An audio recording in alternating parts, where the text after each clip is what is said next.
आज का ये वीडियो बहुत खास है। सभी स्टूडेंट देख सकते हैं, चाहे 12th का स्टूडेंट है, 11th का स्टूडेंट है, चाहे बीएससी का स्टूडेंट है।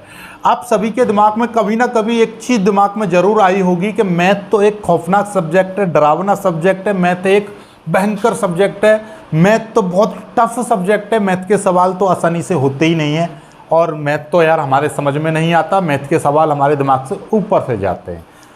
लगभग आपने या आपके दोस्तों ने आपसे ऐसा कहा होगा या आपसे ऐसा लोग कहते होंगे या आपने ऐसा सुना होगा।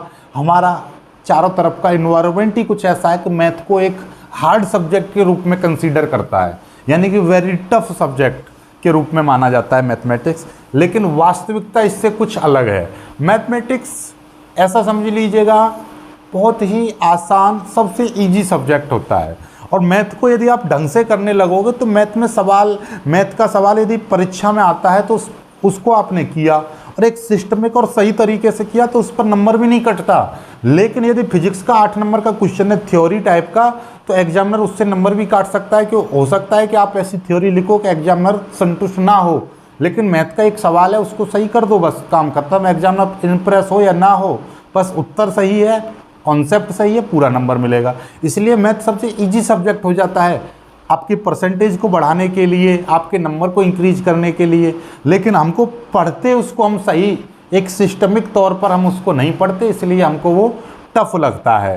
तो आज इसी टफनेस को हम थोड़ा सा इजी बना देते हैं, यानी कि आपके दिमाग से मैथ फोबिया को बिल्कुल गायब कर देंगे। उसके लिए आपको इन 5 बातों का ध्यान रखना है।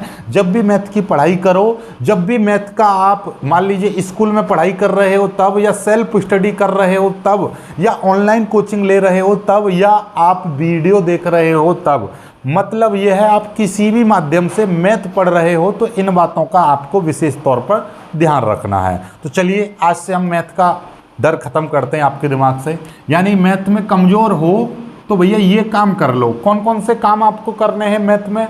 मैथ कमज़ोर है तो आपका सबसे पहले मान लीजिए अभी मैं आपको बता दूं, बीएससी सेमेस्टर 2 में मैंने अभी बुक आपकी मैथमेटिक्स से स्टार्ट की थी, तो उसमें जो एक यूनिट था आपका मैट्रिक्स, तो मैट्रिक्स मैंने पूरा ख़त्म करा दिया है। ठीक है, 1-2 वीडियो और रह गई हैं। अब आपका डिफरेंशियल कैलकुलस चलेगा, यानी डिफरेंशियल कैलकुलस चलेगा।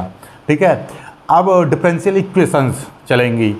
और 12th क्लास में भी मैंने आपका मैट्रिक्स ही चल रहा है, 12th क्लास में भी आपका आव्यू ही चल रहा है। ठीक है, तो मैं आपको ये बताना चाह रहा हूँ, जैसे मैंने मैथ स्टार्ट किया था तो सबसे पहला वीडियो ही मैंने बेसिक ऑफ मैट्रिक्स, यानी कि बेसिक कॉन्सेप्ट ऑफ मैट्रिक्स, ये वाला वीडियो बनाया था।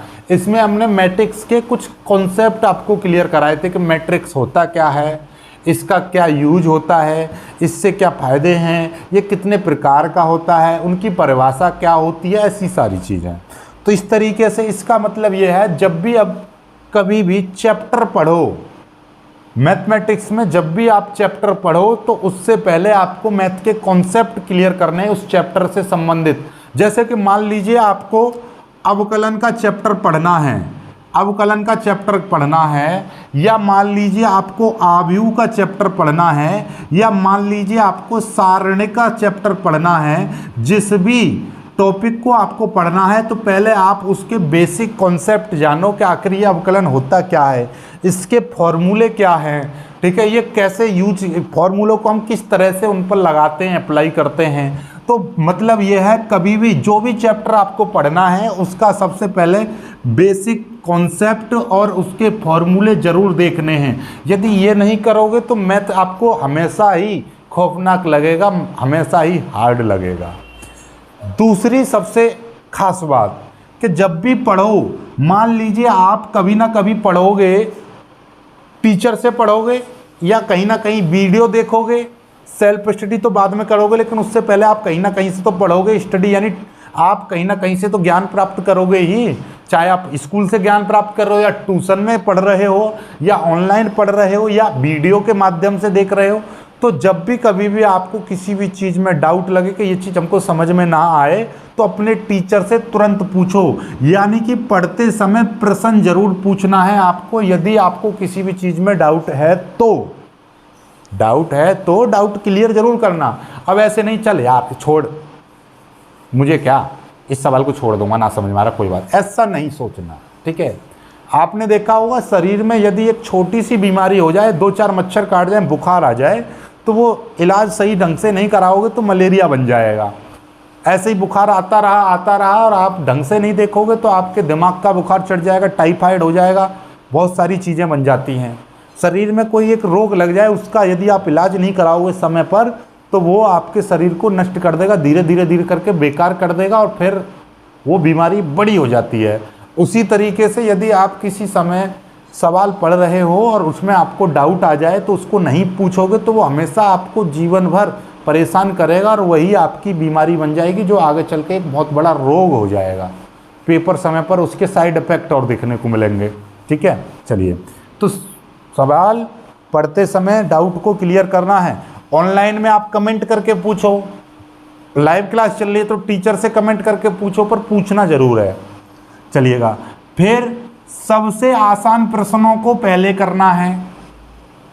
कभी कभी क्या होता है कि हमारे एक्सरसाइज, हमको 3.1 एक्सरसाइज करनी है, उसमें क्या होता है कि सवाल होते हैं, कुछ इजी होते हैं, कुछ मीडियम साइज के होते हैं, कुछ हार्ड होते हैं। हम कभी कभी 3.1 एक्सरसाइज हमने स्टार्ट की और तुरंत उसके हार्ड सवाल पकड़ लिए।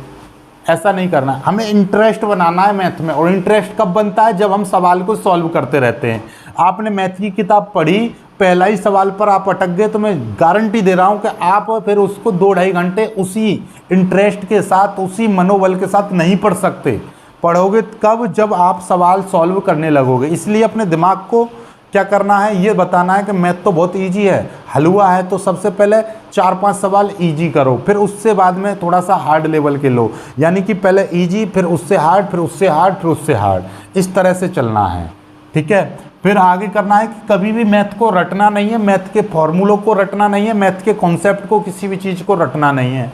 क्या होता है, कभी कभी क्या होते हैं, बच्चे एक सवाल किया है, एक सवाल किया, उसके 4-5 लाइन हैं, फिर उसी जैसा दूसरा सवाल उसी में देख देख के करते रहते हैं, सवाल को समझते नहीं है। मैं कह रहा हूँ 90% स्टूडेंट यही काम करते हैं। मान लीजिए मैंने आपका कोई एक मैट्रिक्स है, 1 2 3 4 5 6 7 8 9, अब इसका मेरे को ए इनवर्स निकालना है, तो मैंने बहुत सारा काम किया ए इनवर्स निकालने के लिए। तो हम 90% स्टूडेंट यही करते, एक दूसरा सवाल मिलेगा तो उसको भी उसी सवाल में देखेंगे, एक पन्ना पलट के अच्छा इसमें ये किया है, समझने का प्रयास नहीं करते, या समझते हैं लेकिन उनके दिमाग में नहीं रहता, सवाल को टिप टिप के करते हैं। ऐसा नहीं करना है, चीज़ों को रटना नहीं है, प्रैक्टिस करनी है चीज़ों पर। ज़्यादा से ज़्यादा प्रैक्टिस करोगे, ज़्यादा से ज़्यादा समझोगे तो हमेशा आपके दिमाग में रहेंगी चीज़ें और भूलोगे नहीं, लॉन्ग समय तक आपकी रहेंगी। मैथ में तभी इंटरेस्ट जागेगा, मैथ तभी आपका स्ट्रांग होगा जब चीज़ों पर आप प्रैक्टिस करोगे। एक सवाल को प्रैक्टिस ज़्यादा से ज़्यादा करोगे तब आपको अच्छे से समझ में आएगा, कॉन्सेप्ट क्लियर हो जाएगा, सवाल अपने आप में समझ में आने लगेगा। आगे क्या करना है, भरपूर समय देना है। मैथ मांगता है समय, दिल मांगे मोर, ऐसे ही कहता है, मैथ मांगे मोर। ठीक है, M for mathematics, M for more. More मतलब अधिक समय मांगता है मैथ। एक बार सवाल किया जब टीचर ने कराया, एक बार किया उसको दोबारा से समझने के लिए, एक बार किया अपनी प्रैक्टिस के लिए, एक बार किया ताकि वो हम कभी भूलें नहीं, एक बार किया ताकि हम पेपर तक ना भूलें, एक बार और किया कि हमारा पेपर तक रिवीजन ऐसा बना रहे कि हम तुरंत एक बार पेन रखें, पूरा सवाल होकर ही रहे हैं। तो ज़्यादा से ज़्यादा प्रैक्टिस, जितना ज़्यादा प्रैक्टिस उतनी ज़्यादा आपके मतलब बेहतरीन बन जाएगी चीज़ें। फिर लास्ट का और सबसे अहम, रेगुलर स्टडी करनी है। अब ऐसा नहीं है कि पहले 3.1 एक्सरसाइज पढ़ी और 3.2 को छोड़ दिया, 3.3 को छोड़ दिया, सीधे सीधे 3.4 पर आ गए। एक सिस्टमिक और एक रेगुलर तरीके से पढ़ना है। या फिर आपका सीधे सीधे 5.5 एक्सरसाइज पढ़ रहे हो, 5.1 और 5.2 5.3, सवाल का पता ही नहीं है क्या कॉन्सेप्ट है, क्या चीज़ है, नहीं, सीधे अर्रम झर्रा चल रहा है। ऐसा नहीं करना है, रेगुलर। और ऐसा भी नहीं करना है कि मान लीजिए एक दिन आपने 10 सवाल करे, 2 दिन 3 दिन छुट्टी मार दी, फिर अगले दिन फिर 2-3 सवाल कर लिए, सोचा कि बस मैं तो आज ही मैथ में टॉप कर जाऊंगा, बस ऐसा नहीं करना है। रेगुलर प्रैक्टिस करनी है, ज़्यादा से ज़्यादा समय देना है मैथमेटिक्स को। इन सारी बातों को ध्यान रखोगे तो मैथ अपने आप ईजी लगने लगेगा। ये काम करके देखिएगा, आपको चेंज ना आए तब कहना। ठीक है, वीडियो को लाइक करके शेयर कीजिएगा, चैनल को सब्सक्राइब कर लीजिएगा।